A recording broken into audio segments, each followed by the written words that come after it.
সত্যি আমি দিওয়ানা হয়ে গেলাম এত সুন্দর রাস্তাঘাট দেখা। এই দেখেন, এই দেখছেন, এই দেখেন, এই দেখেন শহরের মাঝে একটা গ্রাম দেখছেন। এই দেখেন, এই যে সেই রাস্তা আমি হেঁটে যেতেছি।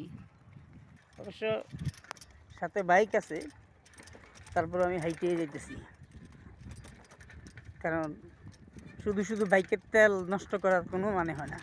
বাইক আমি ঠেলে নিয়ে যেতেছি, বাইকের তেল আমি পোড়াইতে চাই না, ইম্পসিবল। এই দেখছেন, এই কত সুন্দর বুনো ফুল, এই দেখছেন, এই এই দেখেন, এই সবাই দেখছেন, দেখেন এই যে কত সুন্দর গাছ, গাছের মাঝখান দিয়ে উকি দিছে ওই যে বিল্ডিং দেখছেন। হ্যাঁ, এই যে এইটা মনে হয় আমি রাস্তা পেয়ে গেছি। এই যে এখন আমি ডাইনে যাবো। ওকে, থ্যাংক ইউ। আসসালামু আলাইকুম রহমতুল্লাহ। এই হলো রাস্তা, দেখছেন কত বড় রাস্তা। হ্যাঁ।